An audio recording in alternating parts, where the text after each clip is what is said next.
Hello दोस्तों, स्वागत आप सभी का डीएस क्लासेस पे। मैं उम्मीद करता हूँ सभी लोगों की प्रिपरेशन बहुत अच्छी तरीके से चल रही होगी। और इस वीडियो का बनाने का पर्पस क्या है, देखो मुझे कमेंट्स मिले थे कि सर जो नए फ्रेशर न्यू स्टूडेंट्स जिन लोगों ने अभी तक जस्ट प्रिपरेशन स्टार्ट किया है रेलवे जेई का, वो कैसे सब्जेक्ट को हैंडल करें।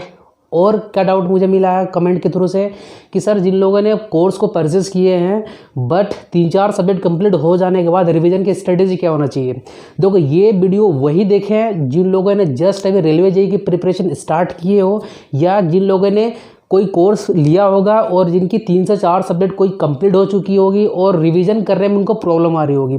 भाई ये वीडियो बस आप ही लोगों के लिए है, क्योंकि मुझे पता है मैं भी अभी एवरेज ही स्टूडेंट हूँ कि जब आप कोई सब्जेक्ट की पढ़ाई कर लेते हो, जब वो पूरा कंप्लीट हो जाता है, उसके बाद आप जब नए सब्जेक्ट पढ़ते हो तो उस टाइम जो रिवीजन के लिए बहुत ज़्यादा प्रॉब्लम आती है, क्योंकि इतना ज़्यादा आपके पास नोट्स इकट्ठा हो जाता है कि आपके पास टाइम ही नहीं मिलता है। तो ऐसा क्या कौन सा स्ट्रेटेजी होना चाहिए जिससे आपका जो करेंट सब्जेक्ट की जिसके तैयारी चल रही है वो भी कंटिन्यू का रिवीजन, उसका भी रिवीजन होते रहे, और जो आपने कंप्लीट कर चुका है जो सिलेबस उस सब्जेक्ट का भी रिवीजन मतलब कंटिन्यू हो।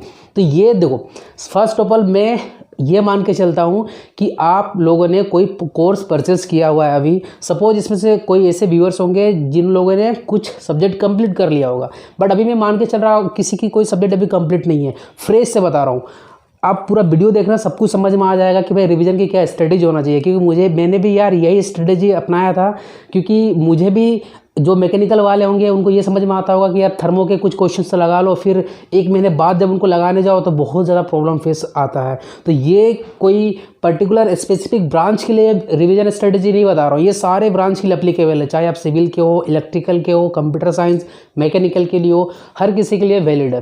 फर्स्ट ऑफ ऑल मैं स्टार्ट कर रहा हूँ, सपोज मैंने क्या क्या कोई कोर्स को परचेज किया, हो सकता है ये ऑनलाइन हो या ऑफलाइन हो। कोर्स को मान के चलता हूँ आपने सपोज ऑनलाइन परचेज किया हुआ है, ठीक है, या ऑफलाइन भी मान लो, कोई टेंशन नहीं है। अब क्या दिक्कत है कि सपोज़ मैंने आज मंडे है, आज मैं क्या कहूँ क्लास गया हूँ, ठीक है, क्लास जाने के बाद मुझे वहाँ पे कोई एक सब्जेक्ट पढ़ाया गया, और अभी मैं यहाँ पे जो बात करने जा रहा हूँ रिवीजन स्ट्रेटेजी, ये मैं बात करूँगा सिर्फ टेक्निकल सब्जेक्ट के लिए। क्योंकि देखो मैं ये मान के चलता हूँ कि जो CBT 1 का जो सिलेबस है जिसमें मैथमेटिक्स से आते हैं 30 क्वेश्चंस, और आपका जनरल इंटेलिजेंस एंड रीजनिंग से जो उसमें आते हैं 25 क्वेश्चंस, और आपका उसमें जनरल अवेयरनेस से आता है आपका total 30 questions and 15 questions, and आपका जनरल साइंस से आता है 30 क्वेश्चंस। तो ये आप जब CBT 1 क्वालिफाई करके उसके बाद CBT 2 में जाओगे ना, और CBT 2 में भी जब जाओगे तो आप बात करोगे किसका, केमिस्ट्री एंड मैथ्स, जिसमें आपके नंबर आते हैं 15 नंबर। उसके बाद जनरल अवेयरनेस, उसमें भी 15 नंबर होता है आपका। कंप्यूटर एंड एनवायरनमेंट, उससे आपका 10-10 नंबर का होता है। और ये टेक्निकल एबिलिटीज़ जो है जिससे 100 नंबर आता है, इसकी रिवीजन स्ट्रेटेजी हम लोग यहाँ पे बात कर रहे हैं। तो मैं क्या किया हूँ, मैं फर्स्ट डे गया हूँ भाई, या ऑनलाइन या लेक्चर अटेंड कर रहा हूँ, या मैं ऑफलाइन में गया हूँ लेक्चर को अटेंड करने के लिए। मैंने कोई सब्जेक्ट के बारे में वहाँ पे जाकर स्टडी किया। सपोज़ मैंने जहाँ पे स्टडी किया उस सब्जेक्ट को मैंने सपोज़ किया 2 घंटे दिया, ठीक है, 2 घंटे में मेरा उस दिन का क्लास कंप्लीट हो गया, कोई एक टॉपिक मैंने पढ़ाई कर लिया। तो सपोज़ करो आप उस 2 घंटे जो आप उसने उस सब्जेक्ट में दिए हो, जैसे वो लेक्चर कंप्लीट होता है आपने क्या किया होगा, सारा चीज़ आपने नोट डाउन कर लिया होगा अपने नोट्स में।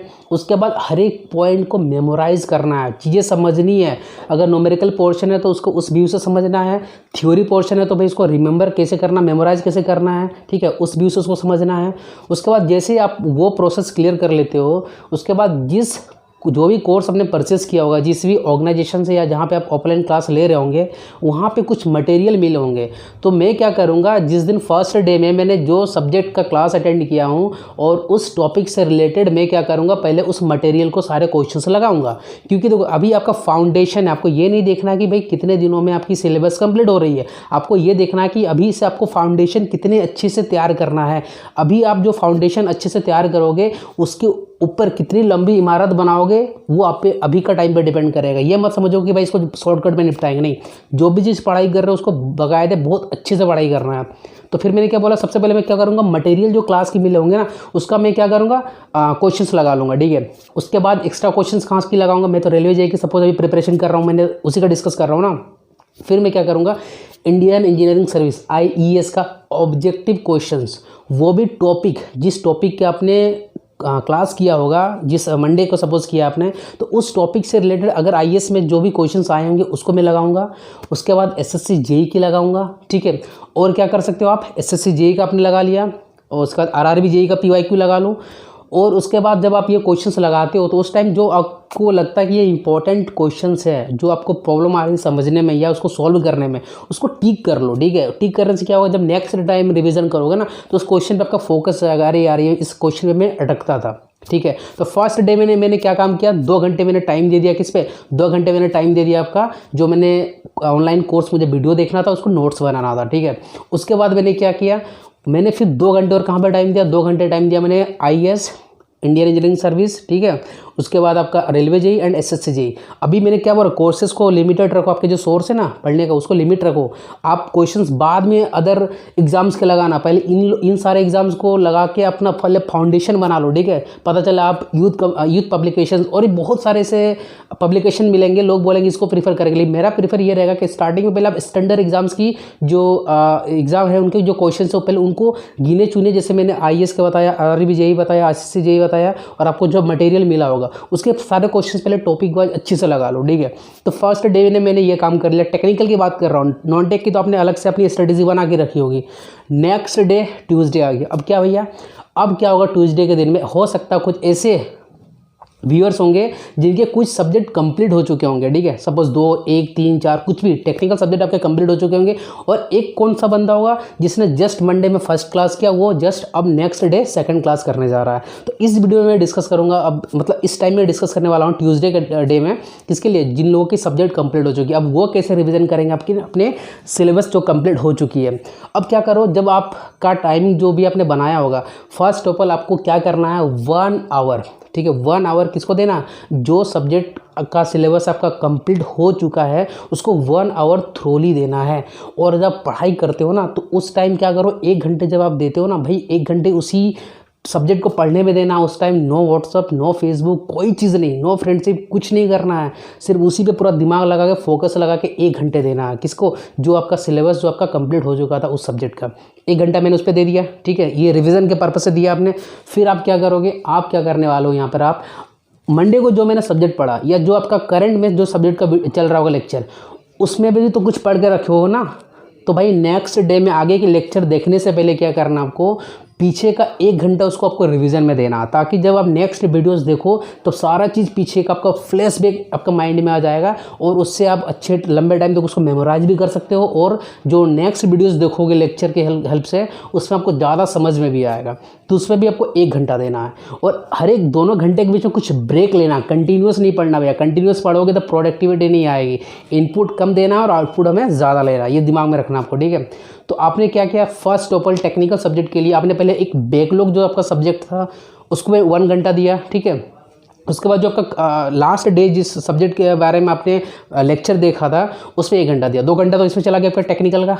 अब आगे कैसे करोगे, आगे फिर आपको मंडे वाला रिपीट करना है। क्या रिपीट करना है कि 2 घंटे में मुझे नोट्स और वीडियो देखने में देना है, और नेक्स्ट के 2 घंटे जो मुझे क्या करना है, आपको जो Indian engineering service, SSC JE, railway JE के प्रीवियस ईयर क्वेश्चंस को लगाने हैं, इंपॉर्टेंट क्वेश्चंस को टिक मार करके रखना है। इसी तरह फिर जब आप नेक्स्ट डे जाओगे तो फिर जिसको आपने जो सब्जेक्ट आपने रिवीजन के लिए स्टार्ट किया है, जिसका सब सिलेबस कंप्लीट हो चुका है, फिर उसमें 1 घंटा दोगे। उसी तरह जब आप 1 घंटा करके उसमें 6 से 7 दिन दोगे तो भाई उसका तो सिलेबस कंप्लीट हो जाएगा ना। जब पूरा उसको आप रिवीजन करके 6 से 7 दिन में एक सब्जेक्ट को कंप्लीट कर लोगे, उसके बाद जो भी टेस्ट सीरीज आपने परचेज करके रखा होगा उसका टेस्ट लगा दो। तो भाई एक सब्जेक्ट मेरा 6 से 7 दिन में निपट गया। तो अगर आपके 2 से 3 सब्जेक्ट कंप्लीट हो चुके होंगे तो फिर उसको भी इस तरह से उठा लेना, ठीक है। इस तरीके से धीरे धीरे टेक्निकल सब्जेक्ट में डेली बेसिस पर अगर आप 6 आवर दोगे, मेरे हिसाब से ये +- 1 आवर हो सकता है, ये डिपेंडिंग अपॉन योर एफिशिएंसी, ठीक है। क्योंकि कोई भी बंदा माँ के पेट से नहीं सीख के आता, सबको यहीं पे सीखते हैं भैया। और ख़ास करके मुझे पता है, मैं भी एक एवरेज स्टूडेंट हूँ, तो कितनी प्रॉब्लम्स आती है यार बैठ के। मतलब ये तपस्या करना पड़ेगा आपको, ठीक है। इस टाइम कोई आपको मतलब सपोर्ट नहीं करने वाला है। जब आप कुछ कर लोगे तो भाई उस टाइम तो हर कोई सपोर्ट करेगा, लेकिन इस टाइम आपको खुद को सपोर्ट करना है। तो डेली 6 आवर का मैंने क्या शेड्यूल बताया कि स्टार्टिंग में वीडियो लेक्चर्स देखने हैं, नोट्स बनाने हैं, मेमोराइज करना थिंग्स को, 2 घंटे देना उसमें, और 2 घंटे PYQ IAS का, SSC जेई, RRB जेई उसका लगाना है। और फिर नेक्स्ट डे अगर आपके बैकलॉग सब्जेक्ट जिसका आपने सिलेबस कंप्लीट करके रखा हुआ है उसको स्टार्टिंग में ही 1 घंटा रिवीजन में देना है, और करंट सब्जेक्ट का भी 1 घंटा रिवीजन में देना है। उसके बाद नेक्स्ट जो 4 घंटा का मैंने स्टार्टिंग का मंडे वाला शेड्यूल बताया था वो फॉलो करना है। ये 6 आवर आप डेली टेक्निकल सब्जेक्ट्स में दो। और नॉन टेक की अगर आपने स्ट्रेटेजी बना के रखी हो तो बहुत अच्छा। अगर उसके बारे में अगर आप चाहते हो कि कैसे स्ट्रेटेजी उसका रखा जाए तो भाई कमेंट सेक्शन में कमेंट करना, मैं वहाँ पे ज़रूर कोशिश करूँगा रिप्लाई करने का, और उस टॉपिक पर भी वीडियो बनाऊँगा ज़रूर, ठीक है। और अगर ये स्ट्रेटेजी अगर आपको लगे कि भाई वाकई में सर ने अच्छा बताया, तो जब आप कर लो इसको 2 से 3 दिन फॉलो करो तो उसका डेफिनेटली एक बार कमेंट करना। मेरे को भी समझ में आया कि यार जो मैंने खुद करके रखा हुआ था क्या वो डेफिनेटली आपके लिए भी काम आ रहा है या नहीं आ रहा है। डेफिनेटली आपके लिए भी काम आए, ठीक है। तो फिर कोई अगर टॉपिक हो, न्यू टॉपिक, तो उसके लिए भी आप कमेंट कर सकते हो, ठीक है, कमेंट सेक्शन में। तो फिर मिलते हैं नेक्स्ट वीडियो में। So guys, thanks for watching this video.